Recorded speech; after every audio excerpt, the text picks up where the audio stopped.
Satanás, ele sabe que o tempo dele lhe resta pouco tempo, melhor dizendo. E ele tem uma obra para cumprir, uma obra para fazer, que é matar, roubar e destruir.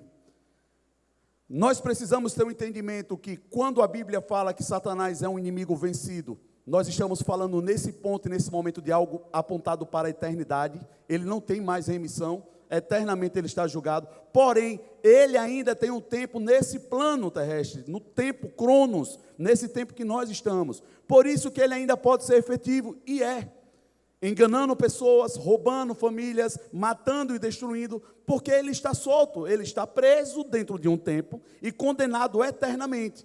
Mas até o tempo se cumprir, ele pode agir e está agindo. E nós precisamos entender isso. Como eu falei também de Gênesis, Deus colocou a inimizade. Então eu estou falando de um inimigo que me odeia. Não tem possibilidade da gente ter um relacionamento, não tem um lugar confortável que você possa se achar diante da obra de Satanás. Ele é mentiroso e a Bíblia fala que desde o início.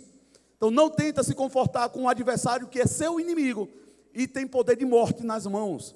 Nós precisamos discernir, e se eu sei que ele é meu inimigo, e a Bíblia fala que ele feriria o calcanhar de Jesus, ou seja, é alguém que está muito perto de mim tentando me pegar. Quando eu entendo essas coisas, irmãos, eu preciso andar e fazer escolhas de forma mais sábia. Porque a Bíblia também fala que este meu inimigo, ele está como um leão.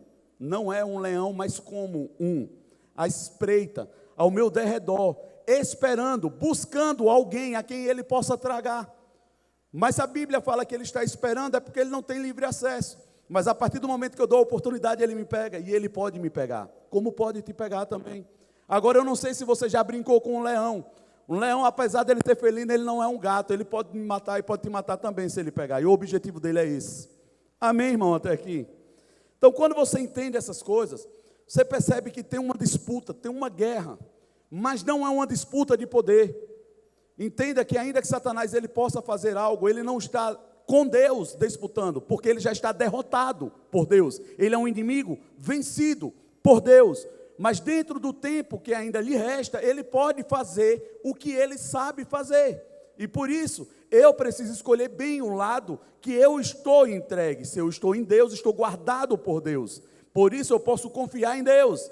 Mas quando eu não estou em Deus, eu preciso estar com as antenas bem ligadas e atento, porque eu posso estar vulnerável ou completamente entregue nas mãos de um senhorio que o único objetivo é matar, roubar e destruir. Por isso eu não posso andar despercebido. Eu preciso estar muito atento, e principalmente nesses últimos dias, onde a estratégia de Satanás tem se assemelhado demais, como você vê lá no Éden mesmo. Não são mais mentiras que são facilmente percebidas, são falsas verdades. É coisa que só vai discernir quem realmente conhece a palavra, quem realmente conhece o Deus que serve, quem estiver atento, porque senão vai dizer, parece com o que está na Bíblia, mas foi assim que ele fez com Jesus. Não é assim que está escrito, e Jesus dizia, não é assim, não é dentro desse contexto, não é com esse propósito, não é com essa finalidade. E para você ter essa resposta, você precisa conhecer, e se você não conhecer, você vai perecer. Não vai ter como perceber como nós percebíamos antes, uma mentira muito descarada, e a gente olhava assim, isso aqui está descartado. Hoje em dia mais não, hoje em dia as coisas estão muito parecidas, e nós precisamos ter cuidado, inclusive com o nosso ato de entrega e adoração, porque às vezes pode parecer que estamos adorando e cumprindo o que Deus quer. Os fariseus e os saduceus também pensavam que estavam. Mas quando veio uma denúncia do próprio Jesus, ele disse bem assim, por fora vocês até cumprem pré-requisitos, mas por dentro o coração de vocês só cheia da morte. E isso só é percebido por um Deus que prescruta as nossas intimidades. Por isso que eu preciso de Deus, para que Ele me sinalize e me mostre se eu estou andando errado ou não, se eu estou certo ou não. É de um Deus como esse que eu preciso, que Ele diz que conhece o meu assentar e o meu levantar. Se Ele conhece o meu assentar e o meu levantar, e antes de eu falar, Ele já provou as palavras da minha boca, irmão, por que eu tenho que ter medo de um Deus como esse? Eu preciso confiar e conhecer cada vez mais, para poder ser assertivo. Vocês estão comigo até aqui? E por desconhecer essas coisas, e Satanás, ele não conhece tudo, e digo isso, glória a Deus, mas ele sabe que o homem, a humanidade, é um projeto muito grandioso de Deus, onde Deus fez a sua imagem e semelhança, e designou para a terra com um propósito, que era anunciar a glória do Pai, denunciar as obras das trevas, dar vista aos cegos, pôr em liberdade os cativos, trazer cura para os enfermos. Ele sabe, mas nós estamos falando de alguém que sabe, mas é meu inimigo, e um inimigo julgado, e que já está condenado eternamente. O que é que ele quer fazer? Destruir, e acrescentar ao lado dele aqueles que vão com ele, para esse julgamento eterno. E nós precisamos estar atentos para não cair nessa cilada. Como ele não conhece, eu posso conhecer e caminhar bem. Eu lembro aqui agora, quando nós falamos hoje mais cedo, algo bem interessante. Jesus, a palavra fala que ele chega ao Jordão, ao lugar, não sei se você sabe, o Jordão é o lugar mais baixo da terra, ele chega num lugar de humilhação, era um lugar escolhido por Deus para o batismo, não é um lugar à toa, não é um lugar por acaso, é um lugar que tem uma mensagem naquele lugar. E Jesus chega, como muitos estavam se achegando para cumprir uma ordenança. Qual era a ordenança ali no Jordão? Quem sabe me ajuda a pregar? O batismo para arrependimento. Era aquele batismo que todo mundo estava indo buscar, com João Batista. E o João, o Batista, estava ali pregando arrependimento. E a palavra fala que chega um homem, como vários, Mateus, que estava chegando ali. Chega para cumprir uma ordenança. Mas aquele homem que chega para cumprir uma ordenança como todos os outros, naquele momento a palavra fala que do céu veio uma pomba, que era o Espírito Santo descendo sobre Jesus, e ouviu uma voz, que do céu foi dito, este, não esses. Interessante isso. Naquele momento foi esse é o meu filho amado, em quem eu me alegro. Por que não estes? Até então, irmão, toda a humanidade estava condenada debaixo de um jugo de pecado muito grande. Mas Jesus tinha dito sim. Antes de muitos daqueles ali saber ou ouvir, Jesus se apresenta, mas o céu conhecia. Jesus estava no lugar certo, na hora certa, fazendo o que Deus queria. Por isso que o céu rasgou e o céu abalou e Deus disse, este. Você precisa entender que ainda que você talvez não ouça audivelmente, mas você está no lugar certo, fazendo o que Deus quer, da forma que Deus quer, o céu responde. Esse entendimento que você tem que ter. E naquele momento a voz fala, este é meu filho amado, em quem eu me alegro. Irmão, você não vai ver, em todas as partes da Bíblia, você vê Deus falando isso, manifestando isso tão poderosamente.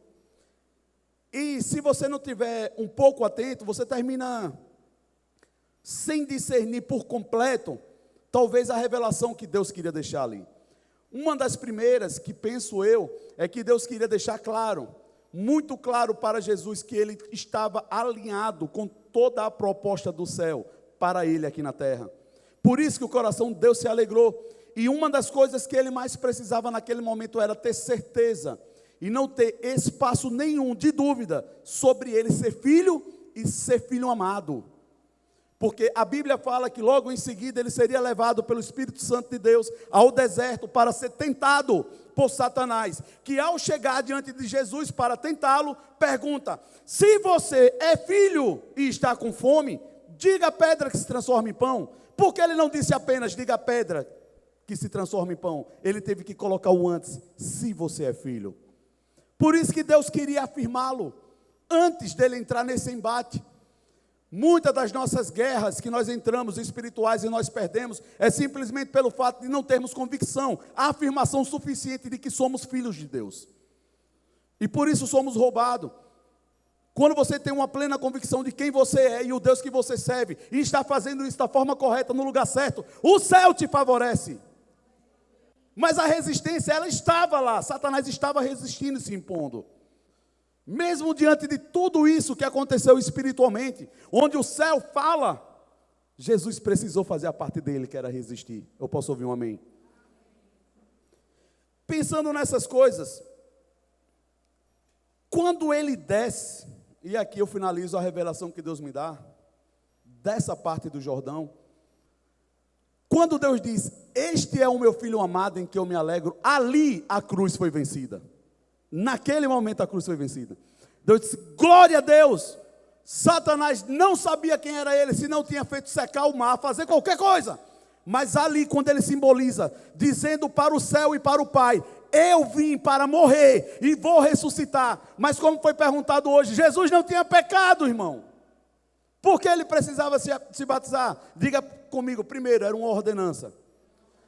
E aquele Jordão estava sobrecarregado de pecados de todos aqueles que ali estavam jogando, que desembocavam no Mar Morto. Então Jesus, diferente de mim e de você, ele desce no batismo santo e sai sobrecarregado de pecado, dizendo assim, Pai, eu pego todos os pecados daqueles que por aqui e os que vão chegar. Me alegro com você porque você está fazendo o que eu disse que era para fazer. Ali ele venceu a cruz, ali. Falei para os homens também, quando nós desconhecemos, o nosso ato de batismo deveria ser da mesma forma no céu. Uma resposta para o céu, de que, Senhor, eu sei o que estou fazendo, estou morrendo a partir de hoje para o mundo, e ressuscitando, dando o meu fôlego de vida, para cumprir o teu propósito nessa terra. Por isso que o batismo era algo tão crucial, e por isso que Deus deixou como uma ordenança. É necessário, porque é uma resposta mais do que para os nossos parentes e igreja, é uma resposta para o céu, que ali divide quem quer ou quem não quer viver o propósito de Deus. Precisa ser feito com entendimento. Mas Satanás não sabia. Ele não sabia porque se ele também soubesse, ele não teria matado Jesus na cruz, irmão. Se ele soubesse quem era Jesus, ele tinha amarrado Jesus e dito, você não pode morrer, porque se você morrer e o seu sangue cair, você vai cumprir o propósito de Deus, então eu não vou deixar você morrer. Mas como ele não sabia, e como ele também não sabe quando eu e você estamos seguindo a vontade de Deus, e principalmente quando estamos seguindo a vontade de Deus, quando tudo está difícil, quando tudo está mal, quando as coisas estão escuras, e Satanás olha para mim e para você e pensa, agora eu vou vencer, mas você não entrega a sua alegria, e você continua celebrando ao Senhor, ele não entende o que está acontecendo. Como ele não para? E ele pega Jesus e diz, eu vou parar ele, nós vamos matá-lo. Se ele soubesse quem era Jesus, ele não teria o matado. E muitas das vezes, meu irmão, na minha vida e na sua vida vai ser assim. Satanás, sem saber, ele vai ser o principal protagonista da cena para nos entregar a vitória. Vai vir da mão daquele que quer nos matar, irmão. Para que Deus seja glorificado. Por isso que a Bíblia fala que em breve, o Deus de paz esmagará Satanás, não é isso? Não, nós que vamos esmagar. Debaixo dos nossos pés, é assim que está no texto. Deus vai nos dar a honra de dizer bem assim, aguenta, fica firme. Ele pode até estar fazendo barulho, ele pode estar até atrapalhando, mas no final, se você obedecer, quem pisa na cabeça dele é você. Eita, aleluia. Nós precisamos entender que não precisa ficar fácil, e não precisa ficar leve, precisa ficar sério o negócio, porque a questão é seriedade. Não é um ambiente de brincadeira, irmão, se nós estamos falando de alguém que quer matar alguém. É um ambiente que requer atenção. E eu preciso entender que o meu inimigo é um inimigo feroz. E que tem prazer na morte. Eu preciso estar atento. Vocês estão vivos?